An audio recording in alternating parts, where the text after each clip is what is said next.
If I had a glass of water up here and it was full, question, can that glass hold any more water? If it's full, if the glass is full, can it hold any more water? The answer is yes. But for it to hold more, you got to pour out what's already in. That's what I'm asking you to do. If you're full of ideas, if you're full of good things, I'm asking you to pour it out, pour it out, pour it out. Why? I'm telling you, more will be poured in, poured in, poured in. Next, when you do pour out, you become bigger. Not like a glass that stays the same. Human beings have the ability to grow in consciousness and awareness and capacity. You've got to start to build a habit of being decisive. Successful people, happy people, leaders are decisive people. And I believe somewhere, if there's 100 problems, challenges in life, 85 of them should be decided immediately with not a lot of deliberation, and then certainty and massive action will eliminate that challenge and that problem most of the time. It's the people who procrastinate on the problem or ignore it or think it might go away that gives that problem time to magnify, to fester, to grow, to where now it's become bigger than it needed to be. If you're going to make mistakes in your life, make them fast. Right? If you're going to lose a deal, make them lose the deal fast. If you're not going to make any money on a deal, make sure the deal's quick. I want to suggest that you make up your mind you're going to get in what we call the success zone. It's a way of thinking. 95, 96% of the population are blowing it. If 1% of the population are earning about 95% of all the money, you're not going to get a whole lot of people agree with what you're doing. What I could control was my work ethic. You've heard me speak many times about outworking everybody, but I think that just feels good when we hear it, but most people don't take it seriously. If you think that I have a little bit of success in my life, I can tell you what I attribute it to. Yes, self-confidence, yes, mindset, visualization, goals, all the things I talk about all the time. Listening skills, influence, energy transfer, how to be happier, all of that stuff applies. When you get to winning, for me, it's come down to maxing out. And what maxing out means is you do one more at least than you think you're capable of. So when you're done, whatever you're doing, whether it's at the gym or phone calls or meetings or in sports, one more shot, one more throw, one more swing of the golf club or the baseball bat, the separator is for the winners, they do one more. I'm addicted to one more. And so I want your mantra going forward to be one more. We've got to change ourselves. We've got to build a new image, a picture in our mind. We've got to see ourselves the way we want to be, and then we have to live with it. You go to the gym workout, that's what you do. You build a picture of how you want to see this arm, and you build that picture, and then you build the body. Well, you build the life in your mind. Take your pen and write out how you want to live, and always start by writing, I'm so happy and grateful now that. And the second you write it, you've got it intellectually. The moment you impress it upon your emotional mind, you've got it emotionally. And it's only a period of time till it manifests on the physical plane. Spirit works from a higher to a lower potential. Most people are going to look at you kind of strange. What are you going there for? You went there last month. What are you listening to that for? You listened to that before. What are you reading? What do you read the same book over and over for? They don't understand. And you see, they're advertising their ignorance by the questions they ask. When we get into the success zone, everything in our life starts to change. But understand this, you're going to be a bit of a nut. You're out of the box. You're not one of the masses. And when you get out of the box, your whole world starts to shift. I'd like to ask you to take a look at any place you've got a limitation and ask yourself, when did I decide to accept that limitation? See, most of you in the room, unfortunately, you listen to the media so much, you think you're everything's good. You think you're fine, okay? Because the media has not exposed the reality on the middle class. They talk about poverty and they talk about the rich people, and they never talk about the people in between. The people in between in this country suffer more than the people in poverty. People in poverty are actually taken care of. People in the middle are completely ignored. I'm talking about the people that make 200 grand a year and live up here and still don't have any money left over. They send their kids to school, they got 2 BMWs, they live in a nice house, they have air conditioned water and heat, right? And there's no money. So they send a little bit of money to a Keogh account and they think, okay, we're gonna retire one day. You're gonna be old one day. By the time you get to use that money, you'll be so old you won't want to use it. The only thing that's gonna change anything for you and your family is like, hey man, what am I doing here? Okay? You don't need to go work in another industry.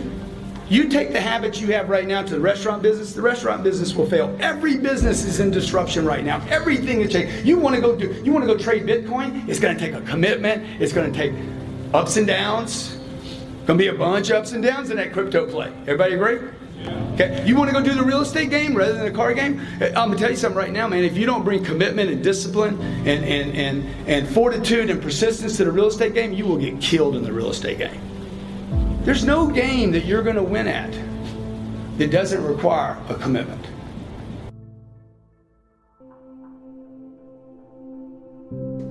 What's an area that's important to improve? So your body's great. How about your career? If career's great, how about your relationships? Intimate one especially, or your kids, or your relationship with your creator, your spiritual side of your life. Or is it your finances?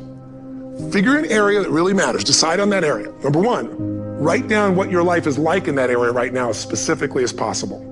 So you might say, well, I'm 13.5 pounds overweight, whatever the weight is, whatever the situation is, or my body fat's like this, or I wake up exhausted in the morning, and you write the truth of where you are right now. So you're real clear. Or I'm not in a relationship. I say I want a relationship, but I'm not in one, and I don't seem to find them. All the good ones seem to be gone is my belief. And I really do want one, but I don't have it. Whatever your definition. Or I'm in a relationship, and God, I wish I wasn't in a relationship. I'm planning my escape. Wherever you are. Or I have a wonderful relationship. We love each other, but there just isn't enough passion. Just write the truth of where you are. The area you want to change, but write how it is. And then the second step is, this is where you got to be really honest with yourself. What are the rituals that have put me there? Because whatever results you're getting, even if you don't like the results, there's some rituals that are keeping you in that place. There's some rituals of what you eat or don't eat, how you move or don't move, how you sleep or don't sleep. There's some rituals in the lack of variety or spice or energy or focus in an area. There's something you're doing, and it's usually not one thing, it's a bunch of little things that you kind of do consistently whenever you think about getting in a relationship, whenever you think about working out, whenever you think about money. You get yourself in a state of overwhelm. You start thinking about all the things you can't control. Just write down all the rituals you have, and then here's the third step. What do you want? What's your vision? And be really specific. I want to be my fighting weight. I want to be the strongest I've ever felt. I'm going to turn whatever it is, be specific. And then, last step, number 4, what are the rituals that'll get you there? What would you need to do differently each morning if you're going to be that kind of energy, that kind of strength? How often would you work out? What days would you work out? What time? A ritual is something you do consistently, usually at a specific time, so it becomes automatic. Let me tell you something. Willpower doesn't last, but rituals can last a lifetime. I bet you have some rituals in your life right now you've been doing for years, even though some of them don't serve you.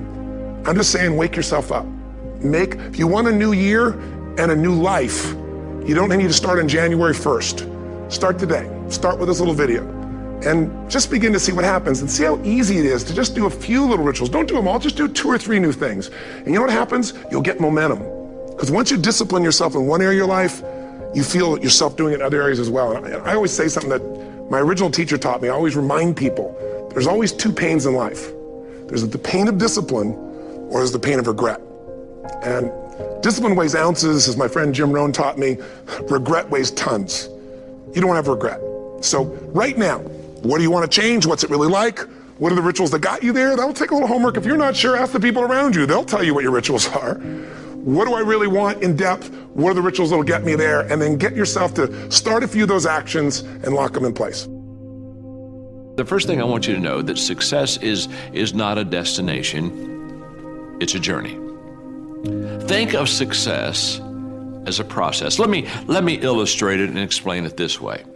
If you go to college, you work hard, and in 4 or 5 years, depending on what kind of degree you're working on, and in today's society, sometimes 6 or 7 years, but eventually comes the day of graduation, and you're all excited, and your family is there, and your friends are there, and you're there with your classmates, and you got your cap and your gown, and you know that there's going to be a time in that ceremony where you're going to walk across stage, and the president, provost, somebody's going to shake your hand, hand you a diploma, congratulate you, and you're going to get off the other side. They're going to have presents waiting for you, and they'll be taking pictures, and everybody will be shaking your hand, say, congratulations, today you become a success. You're a college graduate. Now, my friend, you did not become a success the day that you got your diploma. Now, what you did have happen to you in that ceremony is you got recognized for success. The diploma is recognition of what you have done the previous 4 or 5 years. You see, you were a success in your freshman year when you decided to not drop out of school like some of your other classmates and decided to stick to it. And you were a success every time you studied for a test. And you were a success every time you did a project or did a writing assignment. You see, you're a success all through school. You're a success every day. Success is a daily thing, not a destination thing. The day you got the diploma, you just got recognized for the success that you already were. Now that's very essential, because so many times people have a tendency to devalue the moment, today. What they do is they greatly value the destination. And so they kind of talk about, well, when I get there, or if I arrive there, or when I do that, or when I accomplish this. And they don't understand that success is a daily thing. And I'm here to share with you that the secret of success is determined by your daily agenda. In fact, I wrote a book a few years ago called Today Matters. I'm passionate about that book because what it does is it helps you, it helps me to understand that we make decisions and then we manage decisions. And too often we think, I will make a decision. For example, you're saying, I'm going to make a decision to be a coach. Or I'm going to make a decision, you know what, I'm going to make a decision to be a public speaker. I want to be a communicator. Well, congratulations. You've made a wonderful decision. Coach, speaking, good decisions. But that won't make you a successful coach. That won't make you a successful communicator. It's not the decision that makes you. You've got to make the decision by managing it, and you manage the decision on a daily basis. In other words, what you want to be tomorrow, you've got to do today. You visualize tomorrow. That gives you hope, and that's your motivation, and that's your dream. Nothing wrong with that. You visualize tomorrow, but you value today. What's that mean? That means that what I do every day is either getting me closer to that vision, that dream, that goal, or it's really driving me farther away from it. You see, every day, we are either repairing or we're preparing. You see, if I messed up yesterday, guess what I get to do today? Fix yesterday. In other words, if I didn't do the right thing yesterday, what I got to do today is I've got to repair. I've got to go back, make amends, backtrack, put the car in reverse, put my life in reverse. I've got to go back there. I've got to repair. Now, every day I spend repairing, I'm not spending preparing. Well, you see, we repair when we fail to manage the decisions that we've made. We prepare when we, on a daily basis, manage the decisions that we've made. So your footprints to success are really footprints of success. Because every step that is made and taken based upon the goals that you have for your life, and you're managing those goals correctly, every step is the progressive realization of success in your life. And by the way, you'll get the diploma, you'll get the certificate, but when you get that, you didn't arrive. It just is another step in preparing you to reach your potential. Each one of us should live our life as if we'll never learn everything we need to learn. We'll never be able to accomplish everything we wanted to accomplish. We won't be able to experience everything we wanted to experience. We should live our life every day hungry, understanding that we are to live until we die. You see, I think success can't be summarized in a flippant degree or program or diploma or arrival. I think today, if you are learning to coach, if you are learning to speak, if you're doing the things that are essential to the decisions and you're managing those decisions well, can I say something to you? Congratulations, you are already a success. Now, guess what? over time, it shows up. You've heard the expression. You maybe have even said it yourself. You've heard the expression, I'm sure. I've worked all my life to become an overnight success. That's the way it works. All of a sudden, somebody recognizes you. All of a sudden, somebody congratulates you. You didn't get good at that moment. You've been good for a long time. It just showed up someday.